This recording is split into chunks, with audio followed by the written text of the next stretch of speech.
In this video, we're going to go over all the major components of our standard 4018 trailer unit.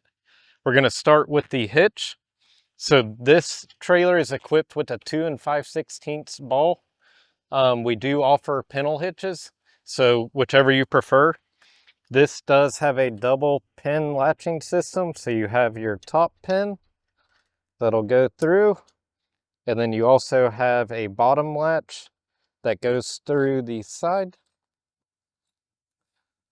Your two standard safety chains, so you do want to cross these whenever you hook them to your vehicle. This unit also has electric brakes. We can do hydraulic if you prefer. You want to make sure you hook your breakaway cable to your truck and keep it separate from your safety chains. Over here, you have your battery box for the electric brakes. So this has the battery in it that will keep your brakes supplied with power. The 4018 comes standard with a 49 horsepower turbo diesel engine. This is under the DEF requirement, so you do not need DEF for this engine. It is water cooled, which is very nice. It keeps it nice and cool during operation. This engine does require 5W40 oil or 15W40 depending on the climate you're in. This engine has 7 filters. They need to be replaced at the first 50 hours or the first year. And after that, you want to do every 500 hours or every year. You do want to make sure when you fill it with diesel, do not use renewable diesel or biodiesel. And if the jetter is going to sit for a long time, make sure you go out and crank it and keep that fluid moving in it. The 4018 is equipped with a triplex pump. So it is a 3-cylinder pump that is belt driven. It is a true run dry pump. So if you run out of water, you're not going to damage the pump itself. You do have a sight gauge on the front for your oil level. You do want to change the oil when you service your machine for every service. Leading up to the pump, you have your water filter bowl. So you want to check this before every use. Make sure you're cleaning that filter so you don't restrict water flow coming into your pump. And before every use, you do want to prime your pump. So you'll lift your primer valve up, wait for a nice stream of water to come out, close it back down, and our pump is primed and ready to go. In this elbow, you'll find a pressure disc, which is to protect the pump from overpressurization. So it is a white little plastic disc that is oddly the shape of a penny. Do not put a penny in there. It'll be the most expensive one you ever use. When you insert it, you want to make sure the nipple on it is facing the ground, and it just goes in this pressure disc holder. All US jetting machines come standard with a 19.5 gallon antifreeze tank and diesel tank.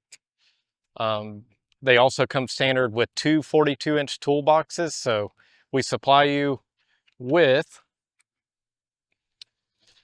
a 9-inch nozzle extension, a 1 forward, 3 rear nozzle, a 6 rear nozzle, a tiger tail, so this will protect your jet hose when you're going into clean outs, a hydrant cam lock hookup, so this will be standard on all equipment.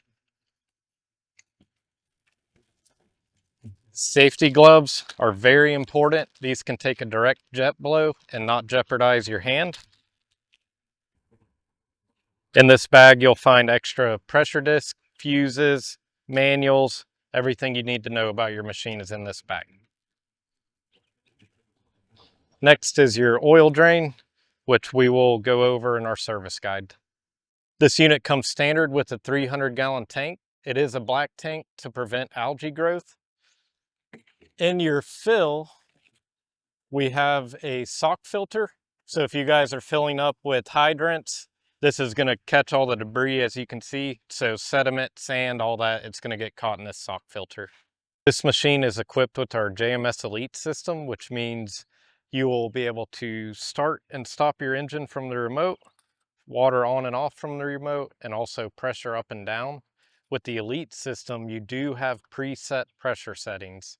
So we're able to have step control to where you can pressure up to 1, it'll go to 1,000 PSI, 2,000, 3,000, 4,000. As you can see, when we power the panel on, it's going to initiate our beacon light. You also have the option to turn on your control stand light. So if you're working at night, you can light up your stand. On here, you can also see your pressure settings. So you're able to navigate through those, whether it is through the panel itself or the remote system.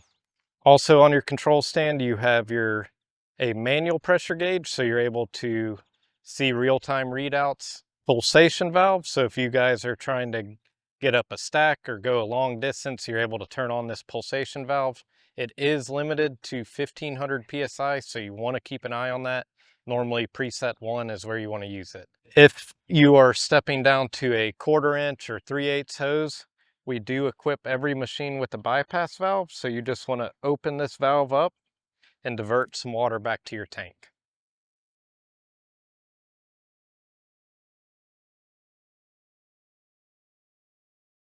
This machine also has a return to tank function. So if you are in a colder climate and you need to keep your machine running between jobs, you can take your jet hose, hook it to the back of the trailer, and that's just going to dump all the water back into your tank. You want to make sure if you do that, you run your RPMs all the way up. That way your engine doesn't build up with soot. You also have one on this side for the antifreeze system. So again, you would hook your jet hose to it and open this valve. We do have an instructional video on how to antifreeze this machine. The standard 4018 comes with a hydraulically driven hose reel with 500 feet of 1/2 inch hose. You do have your hydraulic motor up here, which is centralized. It's not a chain driven reel. You do have a hydraulic selector, so this is going to be your reel in, reel out, and you can also put it in a free spin mode, which is going to allow your reel to spin freely.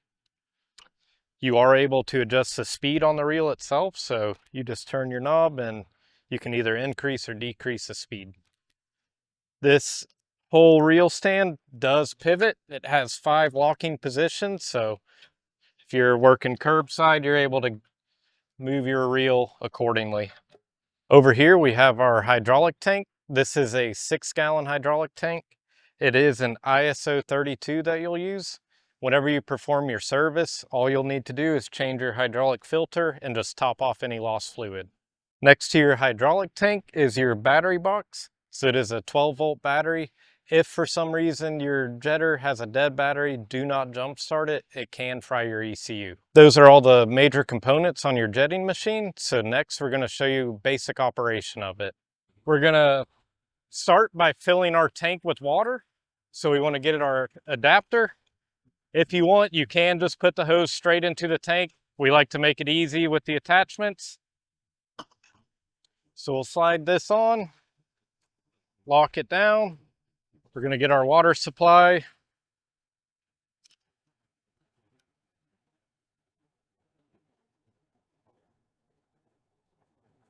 And always make sure before you turn your water supply on that your tank lid is open and your sock filter is intact.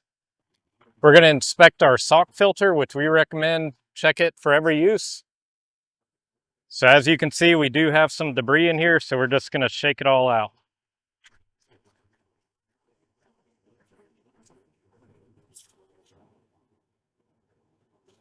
Now that we've cleaned it, we'll reinsert it.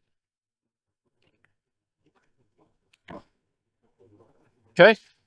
Now we'll make sure our valve is open on our water supply, and then we'll turn on our water supply. We've filled our water tank, so now we want to move on to our water bowl filter. So this is going to catch any debris that could have got into the tank. To check it, we want to make sure our water supply is off.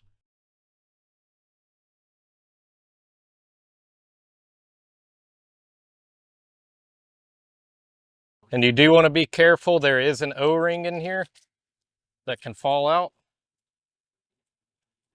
And then you also have your mesh filter. This is going to filter water from the inside out, so the inside of the filter is going to have the debris. If you do have debris, you can just crack your water supply open and rinse it out. Now that we've got a nice clean filter, we'll put it back together. So again, make sure you have your O-ring. And again, you do want to make sure you are checking this before every use. Okay. And you just need to get this hand tight. You do not need to tighten it with a wrench. So now that we've got that reinstalled, we're going to open our tank supply, and we need to prime the pump. So we'll lift up our primer valve. As you can see, all that air pushed out. We have a nice flow of water coming out, so we'll shut that off and get all the air pockets out of the pump. Now we're ready to attach the nozzle to our hose. But before I do that, I do want to pivot this reel to get a better angle on the pipe we'll be cleaning. So I'm going to push our handle down and pivot it over. And that's a very good straight shot to our clean out. Now that I've angled the reel, I want to put the hydraulic selector in a detent mode and spool out some of the hose. So as you can tell, the beginning of the hose is a different color than the main jet hose. So this is what's called a safety leader hose. This is 10 feet long, and this is to indicate you whenever the nozzle is getting towards the end of the pipe, you always want to pressure down when the nozzle gets close to the end of the pipe. If the nozzle comes out, it can be very dangerous. Depending on the nozzle you're using, you may have to insert your hose into your tiger tail prior to installing the nozzle. So in this case, we're going to go ahead and insert it through our tiger tail, and we're going to bring this over. We have it secure on our hose. So now we're going to take the nozzle we selected and put it on the jet hose.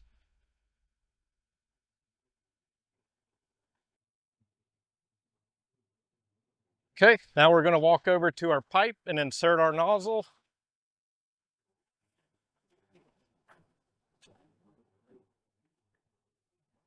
And I'm going to pull off some extra just so I have enough to get the nozzle into the pipe. And then I'm going to insert our tiger tail.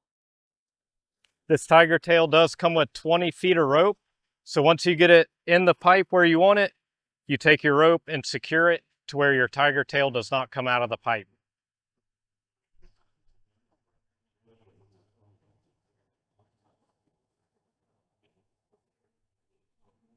So the purpose of the tiger tail is to protect your hose. So as you can see, if I did not have this tiger tail on, it would be rubbing on the edge of the pipe, which can damage this hose and cause a severe safety hazard. So always make sure, if you're going along jagged edges, make sure you use that tiger tail. Okay.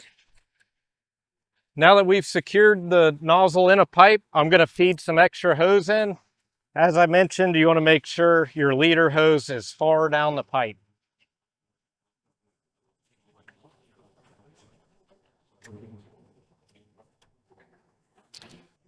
Now that I've got the hose in the pipe, I'm going to put on some safety gear and we'll start operating the jetter. As you can see, I've now put on my safety gear. So this vest is not only reflective, but it can protect you against a water strike. So again, if you're operating this machine and you're guiding your hose, let's say there's a pinhole leak in your hose and it comes at you, this vest will protect you. If you do not have this on, it'll cut you just like a hot knife. I've also got my safety gloves on. Again, if you're guiding the hose and there's that pinhole leak, it'll cut your fingers clean off. So make sure you're using a glove that is rated for a water strike. Now that we've got the nozzle secured in our pipe, we're going to go ahead and apply power to our panel. And I am operating this machine by myself, so I'm going to be using our remote system. So now that our panel is on, I'm going to power on our remote. I've got the remote status paired, so I'm going to come over and grab our jet hose and turn our engine on.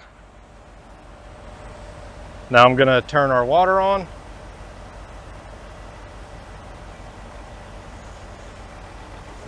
Now that we've got our water on and we're actively jetting the line, I'm going to go up to our desired pressure using our remote. And again, anytime you're jetting, you want to make sure that you're using a sweeping motion. So you want to go in a little bit and pull it back. We'll go in a little bit further and pull it back. What you want to do is prevent a bunch of debris from building up in front of your nozzle or behind it. That way, when you go to pull your hose out, it doesn't become entrapped in the pipe.